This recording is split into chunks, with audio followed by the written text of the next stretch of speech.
Welcome to the World I Want Collaboratory. I'm George Caponelli, and along with my wife and partner, Sedina, and Nathan Crane, I'll be one of your guides for what we sincerely hope will be a life-changing experience for all of us. We call this the Collaboratory. The term was coined in 1989 by William Wolfe, a medical researcher, to describe a center without walls that maximizes the opportunity for participation and the sharing of information. And we think this is exactly what the world needs right now. An open place where we can come together in trust to share our knowledge and experience, invest our creativity and aspirations, and contribute to making a hell of a lot more sane, sustainable, inclusive, and committed world for the greatest good, for the greatest number. So in this session, we'll talk a little bit about the world I want. You'll hear some wonderful information from Lynn Twist, Mark Nepo, and Greg Braden about this challenging, extraordinary time. And we'll do some processes together. You'll share some of your answers to provocative questions during an open chat. Steve Behrman, AKA Swami Beyondananda, will share some of his unique humor that you won't want to miss, and we'll start a process to help us all envision the future. So why do I believe it's time for the world I want? Because I'm damn sure I don't want to live in the world they want. I believe it's time for all of us to make a much deeper commitment to truth, to revision and manifest a more positive, compassionate, and conscious future for every man and woman in humanity. And frankly, I no longer believe I even have a choice about not doing this. Time's running out, and none of us can sit on the sidelines any longer and allow others to destroy what we hold dear. Our representative democracy, our freedoms and our rights, and the elevated principles articulated in our founding documents. I can't watch our nation lose its compassion, forget the extraordinary value of our diversity, and turn away from our core principles, which, although we haven't yet quite lived up to them, still point the way to a much more noble future. Nor can I witness the dreams and aspirations of so many of us continue to be denied and turned into nightmares of exclusion, oppression, poverty, and despair. And I can't stand by while those who are blinded by their greed deny the warnings of wisdom keepers, scientists, experts, and struggle so courageously to save our planet. You see, I don't believe any of us came here to live lives of economic servitude, become addicted to consumption, or worship money as a god. Nor do I believe the few have the right to control the many. And I certainly don't believe we've come here to collude in our own demise. Instead, I believe we've come here to live the lives we were born to live, to heal some of our personal wounds, learn some new lessons and skills, love, play, fulfill our true longings, and share our gifts in service to the greater good. In short, to get a lot better at being human. So I hope that we'll all stop paying attention to the sound and the fury signifying nothing, trumpeted, no pun intended, of course, by those who are trying to oppose and confuse us. Instead, to listen a lot more often and more deeply to the wisdom of our hearts. I also hope we'll remember that we are in this together, and that if we come together in genuine collaboration and alignment, we can take back our sovereignty from those who are abusing us and get on with the business of demonstrating the good advice of Buckminster Fuller. We are born to be the architects of the future, not its victims, and that's why I'm here. And now from Nathan. Thanks, George. You know, the truth is we live in a crazy time in human history. Millions of people have lost their jobs. Millions are experiencing depression and chronic fear. Millions more are sick with preventable lifestyle-related diseases like cancer and Alzheimer's, heart disease, and diabetes. You know, the media tends to report what's convenient for their sponsors, really just sharing half-truths to propagate their agendas. Racial tension is bursting at the seams, and governments are dictating what is essential and what's not essential, sending our nation into dissonance and social unrest. And yet, even with all these challenges, I continue to find myself thinking about what our ancestors had to deal with just a few hundred years ago. You know, slavery was still an accepted norm among nations from Africa to South America and from Europe to North America. Millions of our black brothers and sisters were stolen from their land, sold as property, and forced to work for no pay, and even killed just because of the color of their skin. Between 1400 and 1800, 50,000 women, under the false pretense that they were witches, were killed. And in 1929, the United States and many countries around the world experienced the longest and most severe depression ever experienced by the industrialized Western world. You know, these are just a few of many examples of the incredible experiences our ancestors had to face. But one thing is for certain, we're still here, and hopefully we're stronger, wiser, and better because of it. So I really believe if we want to not only survive, but to thrive, we have to learn to see the opportunity in the midst of challenge and chaos. And I know that's not always easy, but I really feel it's important that we learn this. The opportunity to see the opportunity to reinvent ourselves, the opportunity to lend out a helping hand, open our hearts and help others in need, the opportunity to raise our consciousness and accept our brothers and sisters of all nations, races, and creeds as equals, the opportunity to make the changes necessary for our health, and the opportunity to stand up against a tyrannical government and speak our truths when they're not in service to us, we the people. Clearly, this time in human history is another test of will, wisdom, and compassion. It's a test of truth and integrity, and it's a test of our own very moral fabric. And that's what Ageless Living in the World I Want Collaboratory is all about. I'm really excited to be here with all of you tonight. And now here's Sadina. Thank you for being here. I'm here because I really believe we've been given a mandate, that we're headed for disaster unless we wake up. Our societal, physical, emotional, spiritual well-being is at stake. It's just simply time to wake up, become self-aware, to get in touch with our souls and ask, why are we here in the midst of all this challenge? Being a victim is never a position of power. As Gandhi said, we each need to be the change we want to see in the world. So what are the changes we want to see? And how do we want to go forward in this brave new world? We created this space, this collaboratory, so we could imagine a few things together. The country and the world we want to live in, the legacy we want to leave, the ideas that make us feel positive and hopeful and empowered. For me, the world I want is an invitation to affirm life and those around me and take responsibility for my self-care and gratitude for the life I've been given and the privilege of being alive, and to honor that for myself and for the world. Now, Rumi said everything has to do with loving and not loving. Our task now is to not allow negativity, depression, and anxiety make a camp, so to speak, inside of us.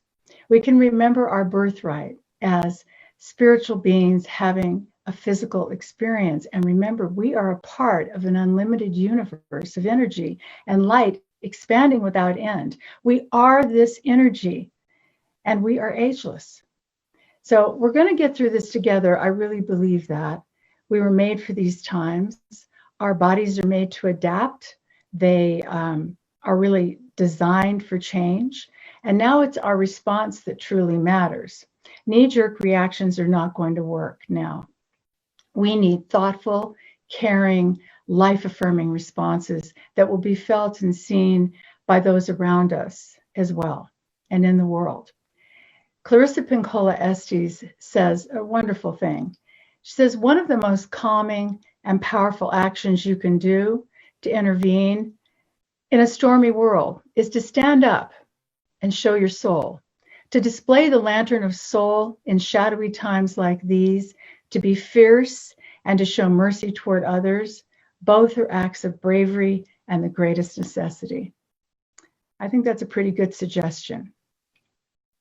So we really want you to have some tools. We want to share some things with you in our very short time together that will support your overall well-being and empower you to shine the lantern of your soul and to be the change you want to be in the world.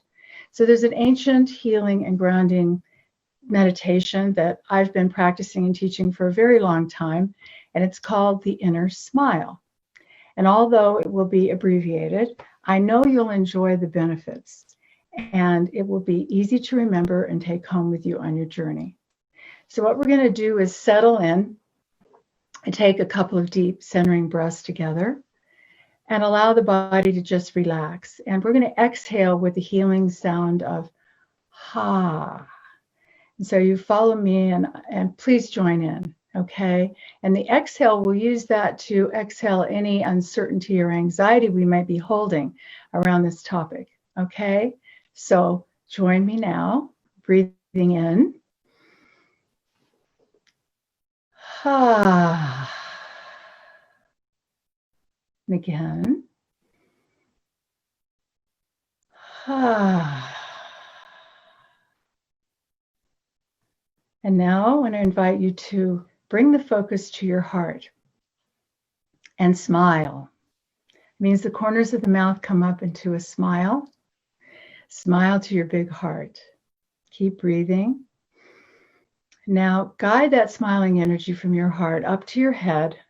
Fill the head and the brain with this beautiful healing energy. And now allow that energy to just float down your spinal cord, all the way down your spine and your torso, filling your whole torso with this healing, smiling energy. Keep breathing, go down your feet and bring it all the way up in a big breath.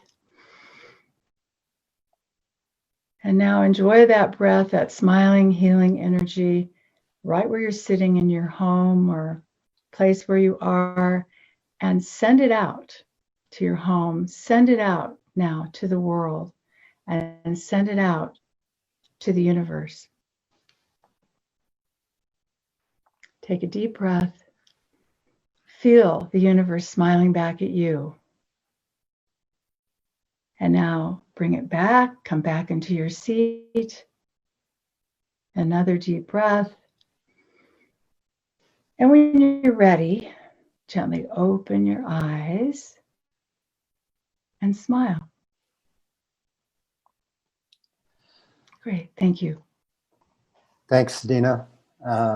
So let's continue to hold our focus on this place here of inner balance as we watch just a few segments from interviews we did recently with Lynn Twist, Mark Nepo, and Greg Braden, in which they share some value perspectives on this challenging and remarkable time. I'll just begin by saying the wisdom coming from the indigenous people at this time of this pandemic is truly profound and awesome. We all know this is a disruption, a very intense disruption. Many people would say totally unexpected and it is clearly unprecedented. And it's showing us what we're capable of as a human community. I mean, you know, we have not responded to anything ever the way the world is responding to this. Even World War II, if you look back, there is no living person on earth who is not impacted by this and who is not feeling that we're one biology. We're one biology with each other, with all animals, with all plants, and with the earth herself. And I say that because one of the great healers and ceremonial leaders that we work with has said that this, in some primordial part of our own selves, those of us who are conscious, and maybe those of us who are not conscious, have been waiting for something or someone powerful and sacred enough to stop us, to interrupt the massive destruction of the ecosystem, the massive destruction of all the sources of life. And as a human family, we've wanted to do that. We've been concerned about it. I myself have been working in the environmental movement for huge numbers of years. It's almost the 50th anniversary as we record this of Earth Day. That's 5 decades of people working on changing the trajectory of the human family. And now in just, as you say, 30 days, 4 weeks, 5 weeks, everything has been stopped. I mean, really stopped. And as a result, if you look at it from an environmental lens, people in China who've never seen the stars in their whole lifetime, have clear skies above their head. In New York, I've been told that the pollution is down 50 to 60% because there's no industrial activity, no cars, no taxis, nobody outside, except walking in nature, walking in Central Park, looking for green, looking for a place where they can breathe with nature instead of exploit nature. So the shamans that we've been privileged to work with, another one whose name is Minari, has said this beautiful thing. He says that the virus is an announcement. It's an announcement of a great and profound cleanse, a letting go, a cleansing, a dropping of habits and practices and ways of being that we all knew in our heart of hearts was off course, both in our society and civilization, but in our own lives. Really overconsumptive habits that have gotten so out of control, going way beyond what we need, and accumulating and acquiring and exploiting. As you know from my work, many years ago, over 30 years ago, in my 30s, I almost died from a rare form of lymphoma. I'm now 69, and I've been amazed that emotionally, a lot of, I feel, what we're going through collectively echoes a lot of what I went through individually. And the first thing that really strikes my heart is that I remember, being diagnosed back then, and I went to a doctor's office, kind of like in disbelief and stunned that something was up. And when I was diagnosed and when I left that office, the door that I had entered through was gone. There was no way to return to the life that was a half hour earlier. And I feel this has happened to us as a human tribe. The life of that was 3-4 months ago is gone. And understandably, we're all having trouble accepting that, dealing with it, feeling it, and what I see around us in our society, I see whole pockets of our society stuck in different stages of Elizabeth Kubler-Ross's stages of grief, which are denial and anger and bartering and depression and finally acceptance. And she speaks that they're not sequential. You may not feel all of them. You may feel several more than one time, and you can see that we have, just look at this past weekend. We have huge pockets of our society that are just swimming in denial. And other parts that are in anger, protesting what? Gravity, biology, it's wow. And so, I feel like, as has happened for all of us, great love and great suffering always drop us into the depth of life. And we have been dropped into the depth of life. And I know for me that, cancer is nothing magical about cancer. It's a disease just like the coronavirus. But what is opened in us is always more important than what opens us. And we're having this conversation in the middle of a global pandemic, a national emergency, a statewide lockdown here for New Mexico and some of our neighbors. Colorado, I know, is undergoing the same thing. We've never seen anything like this. And a lot of our community, George, what we're finding, a lot of our community is so unplugged from mainstream that this caught them by surprise. Unplugged, I think, perhaps for good reason. A lot of people our friends, our community don't even have televisions any longer. And if they do, they stop watching mainstream news because they couldn't trust it. And I totally get that. I'm totally on board with that. However, if you were going about your life, just living your everyday life, and all of a sudden you weren't plugged in, and all of a sudden you can't go out the way you've gone out, you can't, your restaurants are closed, grocery store shopping is different, that can be a shock. And that shock can be expressed as anger, it can be expressed as frustration, surprise. So in answer to your question, George, I'm going to begin by saying we are living in this extraordinary time. And what I want to say to anyone viewing right now is that you are made precisely for this time. Your body is made precisely, and your body knows exactly what to do for these kinds of experiences. We are literally wired not just to survive, but to thrive and transcend, to adapt to these experiences. Our bodies are so intelligent, and our job is to step aside and allow our bodies to do what they were actually designed to do, and that's part of what the New Human Story is all about. And what that means is supporting all of the life-affirming practices that we know in our everyday lives.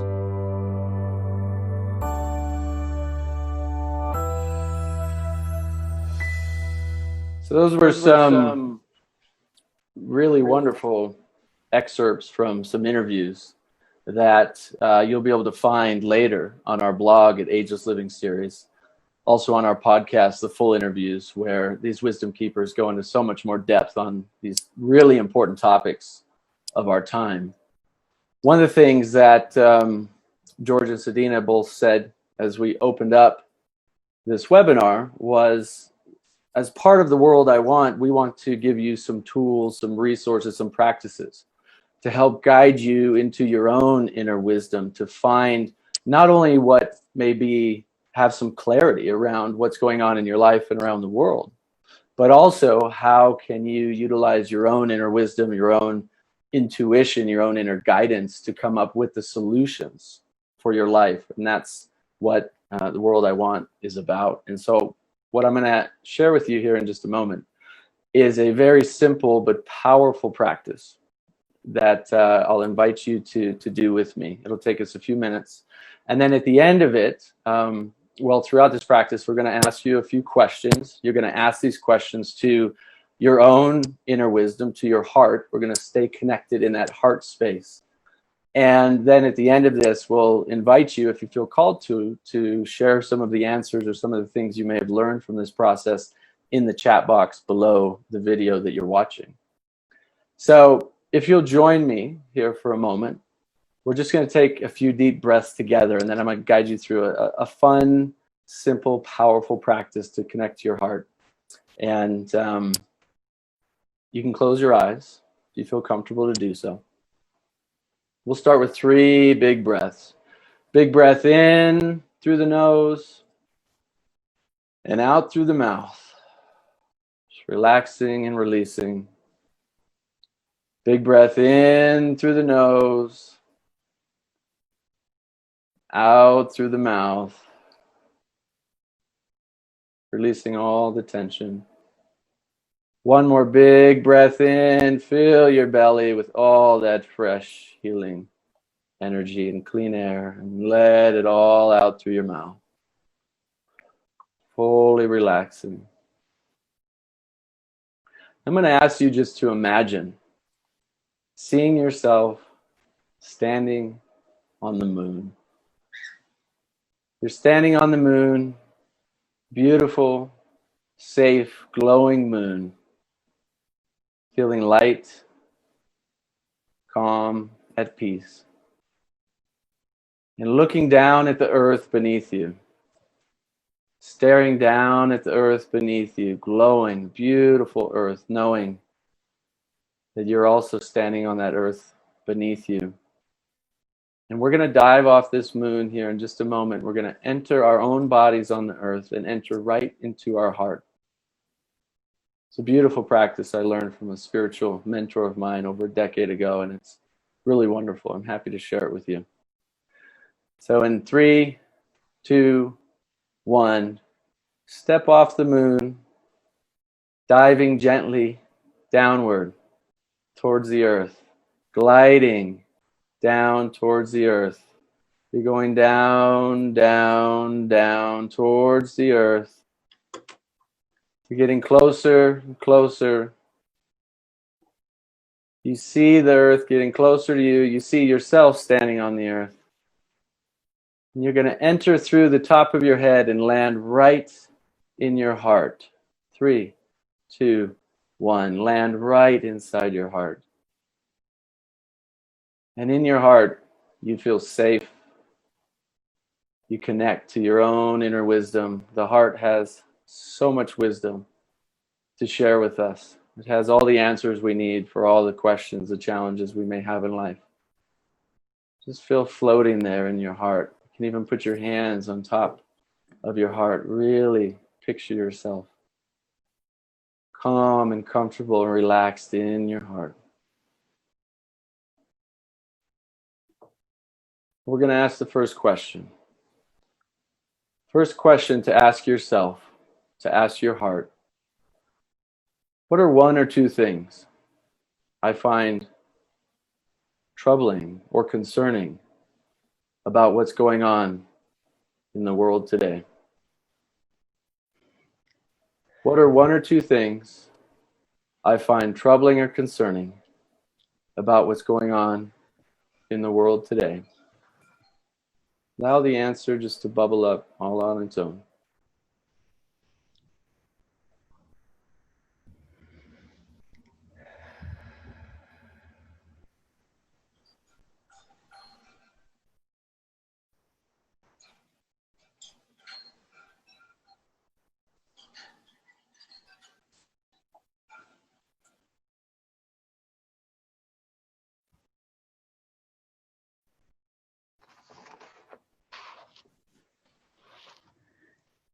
Now we invite you to stay in that beautiful space in your heart. Clarissa Pinkola Estes tells us that questions are the central key to transformation. She says that asking the right questions causes the secret door of the psyche to swing open. So let's allow that secret door of wisdom to swing open with one more question. Here's the question. Why do I think these dramatic changes are happening in the world? And how do they affect my life? Why do I think these dramatic changes are happening in the world right now? And how do they affect my life? Take some deep breaths and allow whatever comes to just float up to the surface and that secret door to open with your answer. Nothing's right and nothing's wrong. It's all good.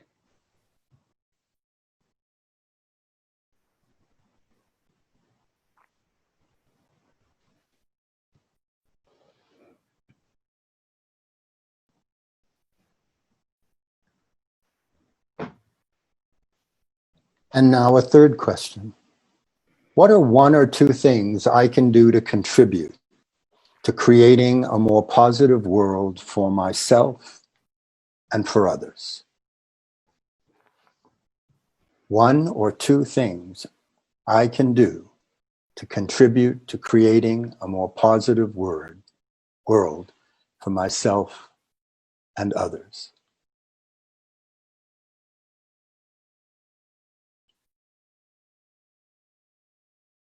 So take just a moment and make a couple of notes, if you're so inclined, on your answers to one or to all three of these questions.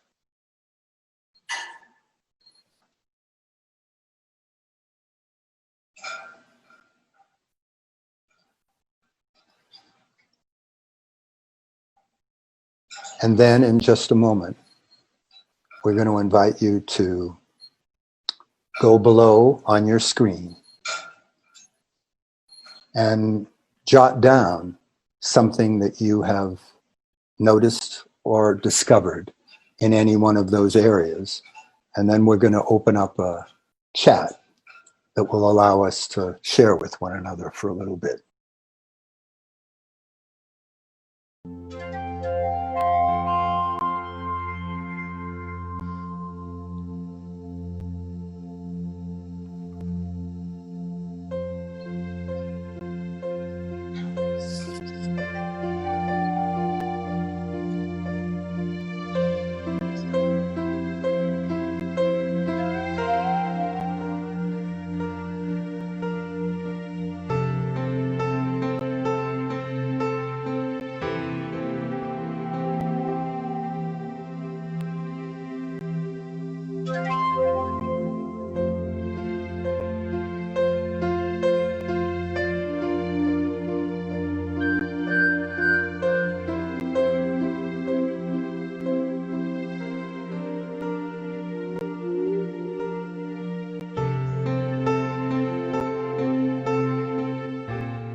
So go below on your screen if you haven't already, and use the chat box, and we'll look for some of your answers. This is from Paul, who says, "What disturbs me most about this time is the intentional distortion of truth that makes it hard for me to know what to believe." Paul, that's certainly true for many of us today. We've passed into a new normal in which people feel even more able to distort truth, to communicate things that shape their stories, but don't necessarily allow us to know what to do in the world. And my advice to you and to all of us is that when we get to that place of confusion, some of the things that Sedina and Nathan have shared with you that take you into your heart are things that can indeed give you the ability to separate the chaff from the wheat. Great. And we have one from Mary. Mary's saying, as strange as it may seem, I think these changes are actually designed to wake us up. That's a great comment, Mary. I can say I agree. We've been in a fog. This didn't happen overnight. We find ourselves in the midst of this collective problem that has been rooted in the mind for millennia, actually, disconnecting us from love and truth in our hearts. So it's time now, I believe, that this really is an opportunity. A crisis, they say, is a terrible thing to waste. This is an opportunity to upgrade our minds and envision the world we want and open to the love and truth in our hearts. Thank you for that. Yeah, thank you so much for that. We have a comment from Benjamin, and Benjamin says, "This is the great awakening, and the energy of this allows me to be more of who I am, the authentic me." You know, I've done an interview with grandmother Flor de Mayo, one of the 12 indigenous grandmothers, who is a dear friend and colleague of ours. And one of the things that she talks about is exactly that this is an opportunity to awaken, to recognize the way we've been living on the planet, maybe hurting the planet consciously or unconsciously, the way we've been treating each other consciously or unconsciously. And it's a huge wake-up call. There are many wisdom keepers that I've heard from recently who are all sounding this same message that you have tapped into, Benjamin, that this is an opportunity to awaken. And I say opportunity because it doesn't mean we will awaken. You know, we have to choose that. We have to take the steps. We have to do the meditations. We have to do the practices. We have to practice the compassion and love. We have to tune into our heart. We have to connect in community just like we're doing here. As long as we're taking those steps and those actions, I really totally believe and agree with exactly what you said, Benjamin, that this is an opportunity to awaken ourselves and others to a higher level of living, of health, of sustainability, and of happiness. Yeah. Thank you for sharing. George, you have some other ones? Yeah, there's a contribution from Charles. He talks about anger. He talks about the fact that it's really difficult sometimes to stay out of the trap of anger. And the only thing I can say, Charles, is that I can't imagine a human being who's alive today who doesn't sometimes get caught in anger when you look out at the world and you see much that you love disappearing. At the same time, I think there's a difference between righteous anger, which motivates us to do something constructive, and a kind of negative anger that has us projecting all kinds of stuff out on other people. The fact of the matter is, whether we like it or not, they're occupying the planet at the same time we are. And rather than getting caught up in their stuff, I think if we use the energy that comes up, sometimes even as anger, and turn it into something really constructive, a positive physical next step to bring about change, it becomes ennobling and empowering, and ultimately it doesn't injure us. We'll take just one or two more comments in this time. Elizabeth says, I think injustice and imprisonment are most disturbing to me now. I see it as a potential opportunity to free ourselves from prisons of fears, old belief systems, etc. So true. You know, it's not only a reality that injustice and imprisonment, so many millions of people are facing today, but the metaphor of that in our own lives, what fear does to us, how it imprisons us, how it prevents us from taking a good quality action and thinking clearly. You know, that's why the inner smile practice that Sedina opened up with, you know, I do a similar practice like that multiple times a day, every day. And the reason I do it is because it calms my central nervous system, connects me to my heart, and then helps me think clearly, even in the midst of chaos and challenge. It helps me to think and to act a little bit more clearly. And I think that's, many of you tuning in may have similar practices, but certainly the opportunity is to remember to do these things throughout the day so that we can free ourselves from, you know, this imprisonment of fear and anxiety and chronic stress and disease that so many are facing. So thank you for sharing that. Sedina, will you take us on to the next sure. piece? The questions are so good. Thank you all so much for sharing. This was just a really brief example. We want you to know of a more in-depth open frames that we're going to have in future sessions. In fact, I can't wait for the next. We're going to have a Zoom where there'll be interaction. We'll have breakout groups.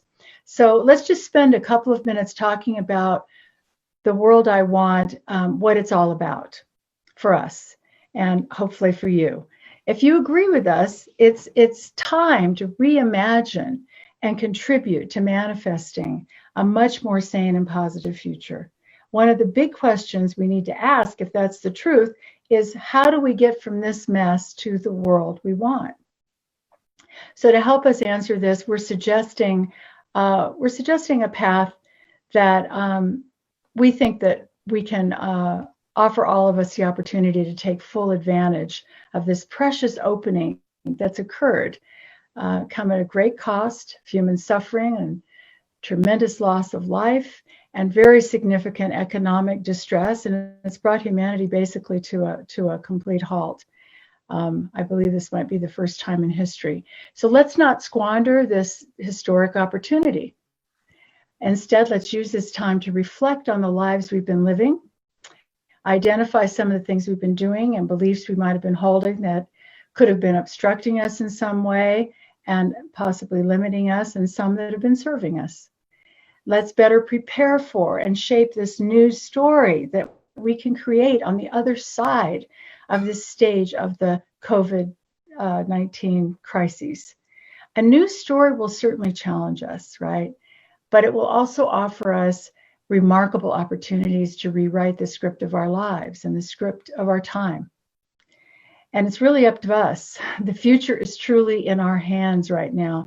Anais Nin described this turning point, which I really see it as, when she said, this is so great, and the day came when the risk to remain tight in the bud was more painful than the risk to bloom. So let's bloom together. And there's other alternate paths that we have to share as well. You know, thank you for that, Sedina. Beyond the work that we're going to do together in these initial collaboratories like this one and the future ones, you'll also have the opportunity to choose to participate in a number of ways that really just fit your individual needs and goals. You can decide to benefit primarily from the support and encouragement we currently offer as part of our emails and videos, the new podcast we're launching, as well as our blog. And for those interested in going deeper, we're going to offer an annual subscription program with monthly dialogues and coaching sessions, the opportunity to share what you know with us and with the growing community, to support others and continue to build great new communities along the way. And you also have access to a valuable video and audio library of programs and interviews featuring over 60 of the leading authors and experts of our time. You know, when we talk about the World I Want Collaboratory, there are two sayings that come to mind. The first, if you don't know where you're going, you're likely to end up there. And the second is that if you always do what you've always done, you'll always get what you've always gotten. These statements are two reasons I think the world's in so much trouble. For so long, so many of us, as well as our two-party political system, we've gotten trapped in trying to win instead of creating clear, inspiring visions that support the well-being of humanity and of the planet that's so precious.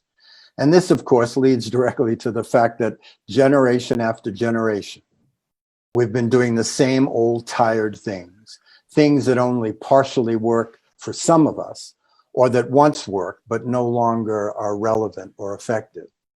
So we believe in that it's time, in fact, that it's way past time, to start living the lives we were born to live. Lives that have been described in so many of the world's great books of wisdom and that were articulated so eloquently in our founding documents. You know, things like, we hold these truths to be self-evident, that all men and women are created equal and that they're endowed by their creator with certain unalienable rights, that among these are life, liberty, and the pursuit of happiness. So from our point of view, the future of our world depends on we the people, demonstrating the truth of Bucky Fuller's words, but also the wisdom of Peter Drucker, who reminded us that if we want to know the future, invent it. And that's why we're creating alternate paths that each of us can choose to get from where we are to the world we want. And when we start speaking about the future, this seems like a really good time to invite Steve Behrman to share a little of his unique perspectives with us. I don't know how many of you have had a chance to hear Steve before, but I can assure you, if we can find him out there in the ethers, Steve is going to entertain us and touch our hearts in a variety of different ways. Steve, are you with us? Yes, I am. Can you hear me? Yes. Very good. Well, first of all, thank you so much for helping us shift our energy and focus of attention from resisting what we don't want to creating the world that we want. My spontaneous evolution co-author and colleague, Bruce Lipton, cellular biologist, says that crisis precipitates evolution. And if we look around us at all of the crises, not just COVID, but just the confluence of crises, we see the chances of precipitation are about 100%. And in the old days in history, when people were dissatisfied with the status quo, there would be a revolutionary uprising to overthrow the system. Well, now in these times, what we really need is an evolutionary uprising to overgrow the system, because revolution keeps us on the same wheel. It keeps us revolving around going around in circles, and we need to emerge to what my cosmic comic cohort, Swami Byandananda, calls humanifest destiny, where we manifest our destiny as a species, and we shift from simply humanity to humankind, where the currency is human kindness. So the Great Uprising, actually there's 4 steps, which is guaranteed to work 3 times faster than 12-step. Wake up, wise up, grow up, show up. Wake up to the illusion of separation and how we've been divided and just about conquered, divided and separated into separate tribes and separate groups. Wise up to the power of love and coherence as a centralizing and focalizing force. Grow up by growing upward. To grow up to be all that we can be without necessarily joining the army, and shift from children of God to adults of good, and then show up on a new playing field, ready to play a new game. We have a great opportunity right now, first of all, with this COVID, stopping everything, and we are calling this period reset.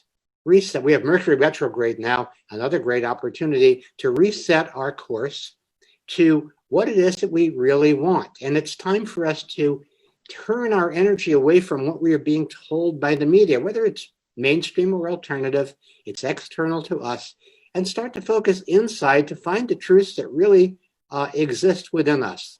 Swami says, beliefs lie in your head, truth lives in your heart. So we really want to get to that. And I really like that biblical quote, where there's no vision, the people perish. And I think we're now at the point where we've suffered from lack of vision or toxic visions that we seem to be living right now. So Swami says, if you don't like the current programming, turn off your TV and tell a vision instead. So that's why I tell a healing vision to you, you tell a healing vision to me. And this is how we create the world that we want, first by envisioning it. So I'll begin by telling a vision. Years ago, after the 9/11 attacks, there was this whole focus, this fear-based focus on homeland security. And I realized what we really need is heartland security, because our true security is in the land of the heart, right? It's that coherent space, the sacred center that has been missing, that we need to cultivate to find out, rediscover the heart and soul of who we really are. So at the heart of heartland security is the heart. It's the spiritual practice that connects us with the world, connects us with the Great Spirit, and connects us with one another. But the other part of it is land. Land represents an economy that is one with our ecology. Land represents a living in harmony, not harm, with the web of life and the web of love. And as we're coming to see, there's many, many awakening practices where we're healing the soil, we're healing the microbiome, and we're learning to live in harmony with life. Finally, security is really community. Security is community. As we come to realize that we're all cells in this multicellular organism called humanity, we'll see that so much of our behavior until now has been autoimmune dysfunction, with healthy cells battling other healthy cells. So I want to leave you with a metaphor. This is a metaphor that Bruce and I use in Spontaneous Evolution. It's the metaphor of the transformation of the caterpillar into the butterfly. And we seem to be in this chrysalis phase right now. And in the chrysalis phase, it's greatly chaotic. And there are caterpillar cells that are deconstructing. We can see caterpillar debris, all of the debris from falling and failing institutions that are obsolete and obsolethal, which means not just obsolete, but deadly at this point. And what happens inside the chrysalis is that at some point, these imaginal cells, that's actually called imaginal cells, like imagination, like imagining a new world. These imaginal cells begin to connect with one another. And they begin to, at some point, form this coherent and cohesive organism called the butterfly. And so we are at the point where these imaginal cells And those people who are tuned into this call, your essentially imaginal selves, we are linking together and we're discovering what it is that we can, how we can live together to create this greater good, this better world that we know is possible. And again, we've had such a challenge in actually being able to envision heaven on earth, and envision things actually working. And yet that is the practice right now. People say, well, that sounds utopian, but the cells in our body wouldn't call it utopia, they would call it health. So I want to thank all of you for being on this call. George and Sadina and Nathan, I want to thank you for convening this program that is really going to help us not just envision, but live into the world that we want. Thank you. Thank you so much, Steve. I just love having you here.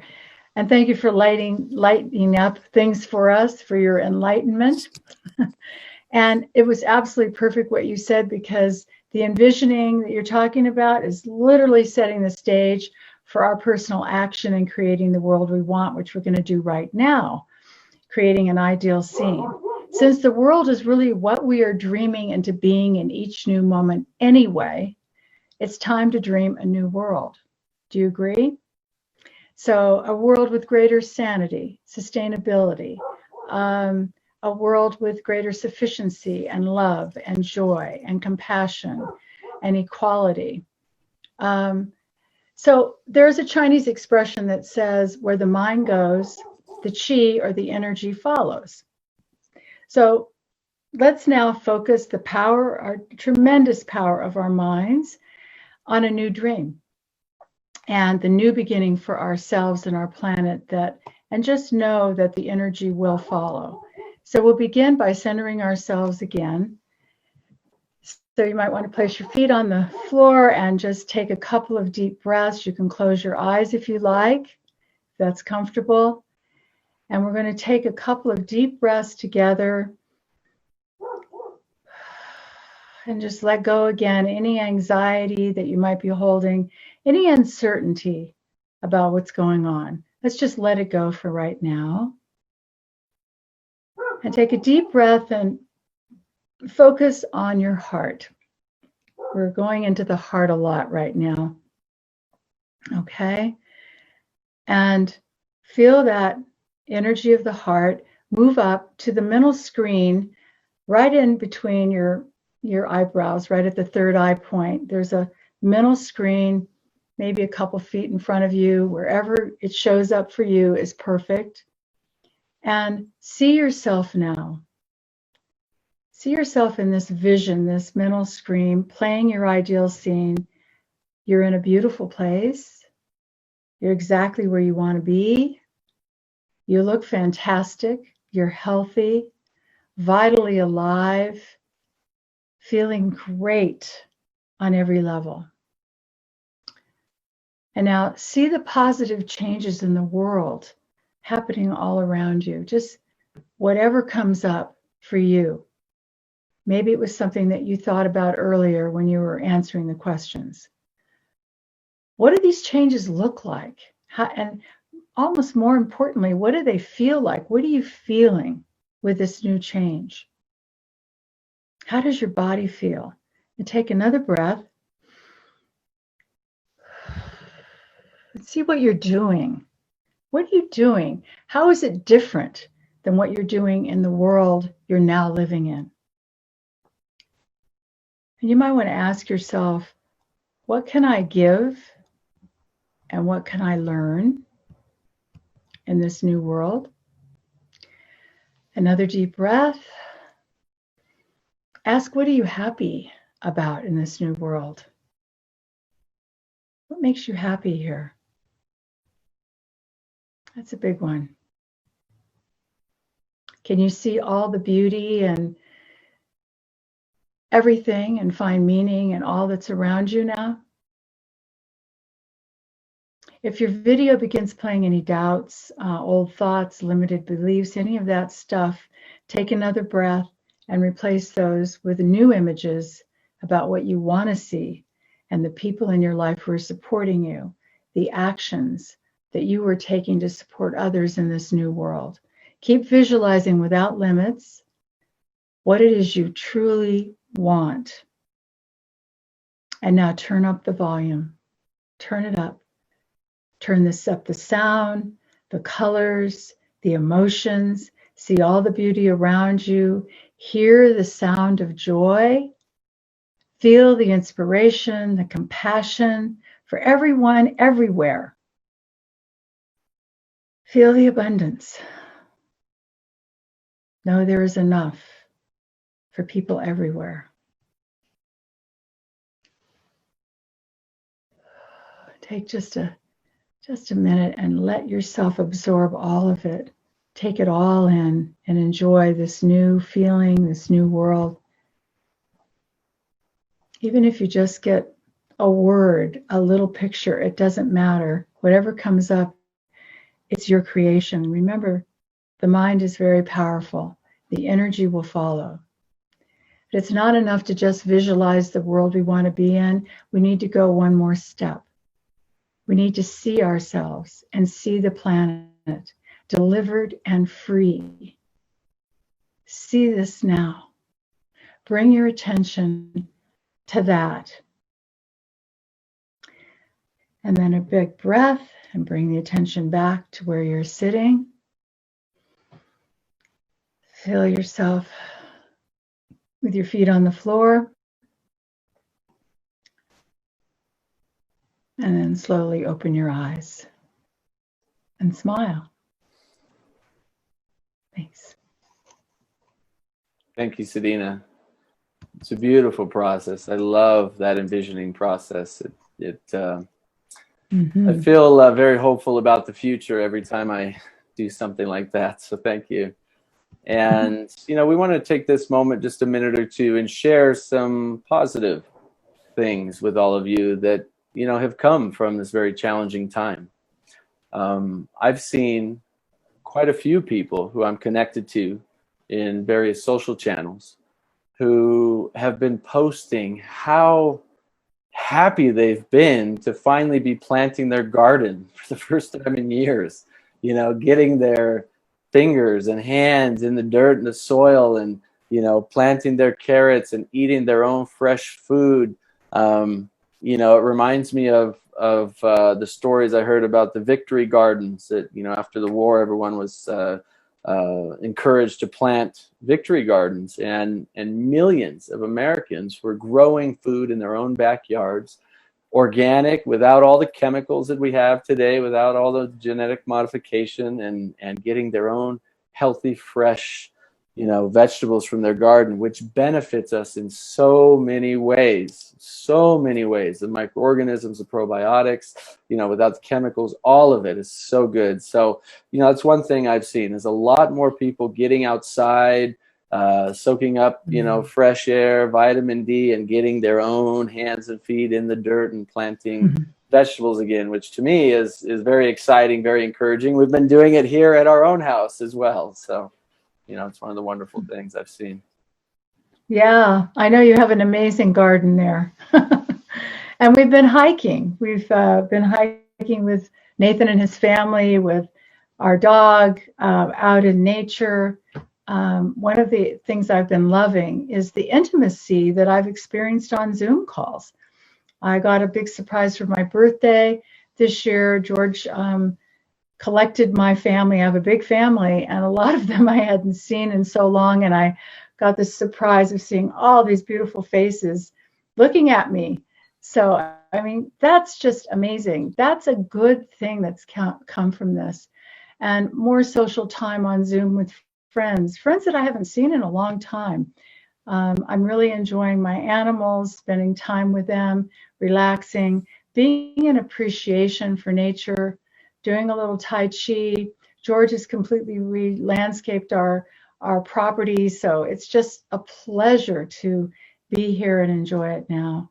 It's wonderful. Dancing when we feel like it, raising our vibration, our frequency. I think that's one of the most important things I'm focusing on is how can I every single day keep the frequency my energy frequency high? What can I do? And I play music while I'm cooking, whatever works.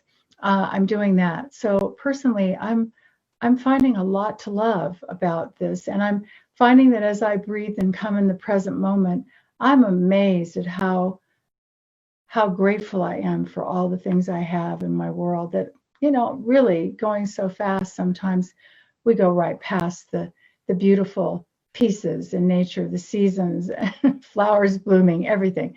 So yeah, it's been really great.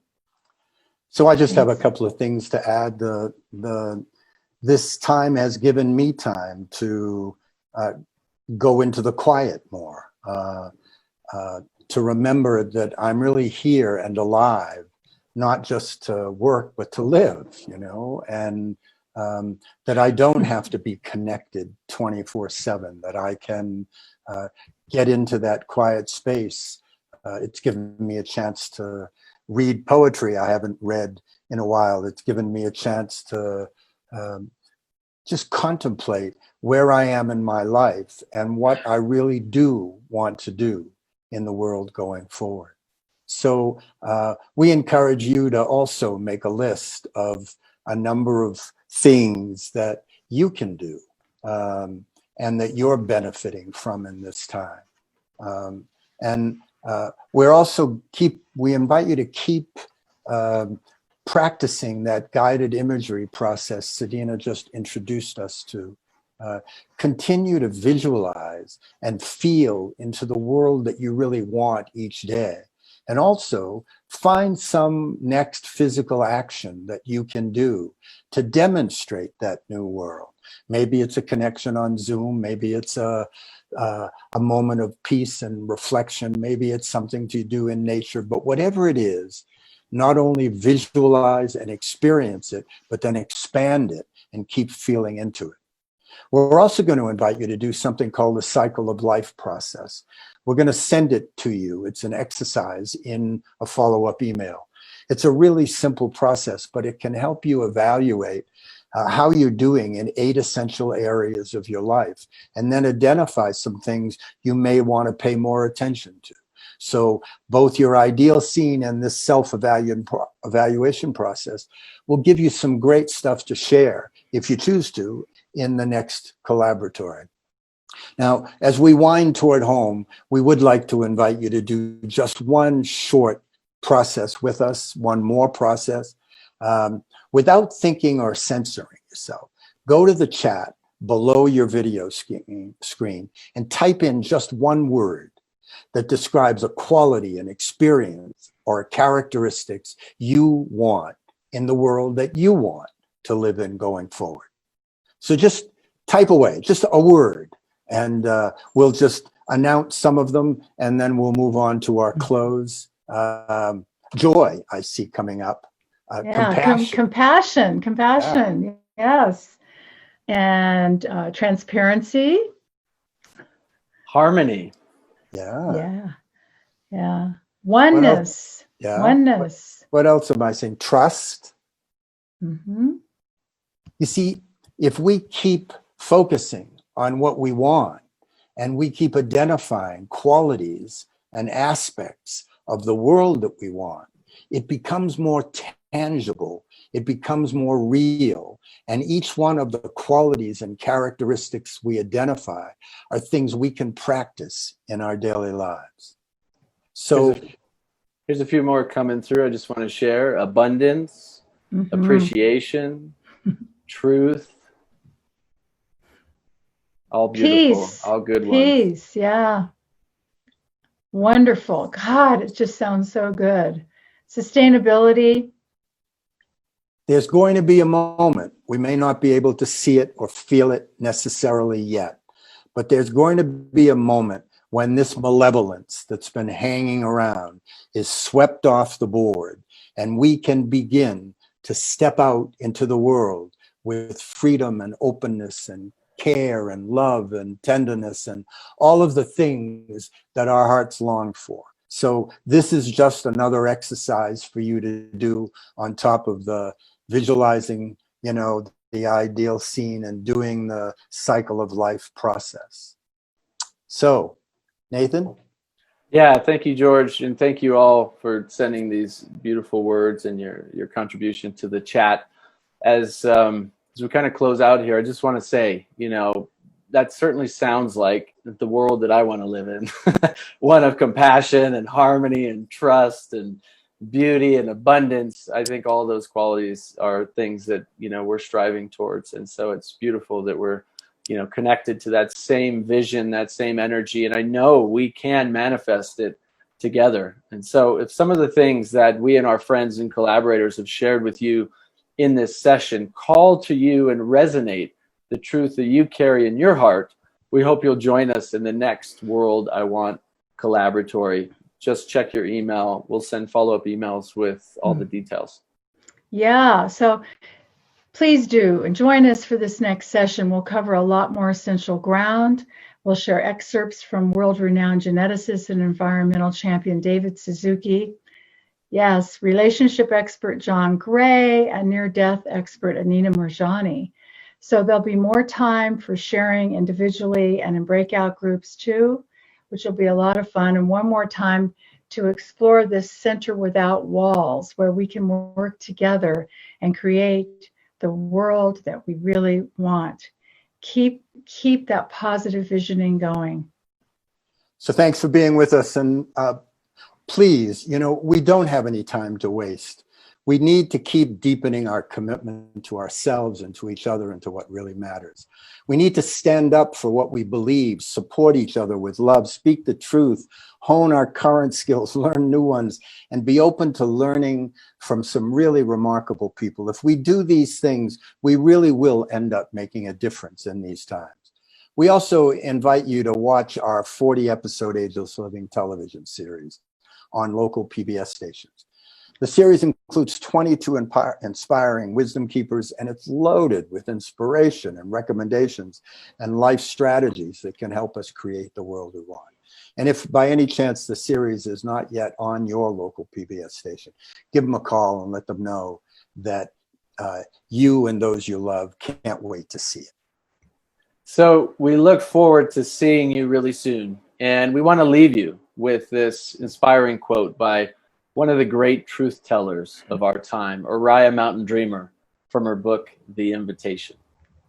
Yes. It doesn't interest me what you do for a living. I want to know what you ache for. And if you dare to dream of meeting your heart's longing, it doesn't interest me how old you are. I want to know if you're willing to look like a fool for love, for your dreams, and for the adventure of being alive. Okay, so thank you for being here. We will see you soon, and we send you many blessings. Thanks so much. Thank you so much. Really appreciate you all being here. And keep following your heart. You'll never get lost. Blessings. Bye for now.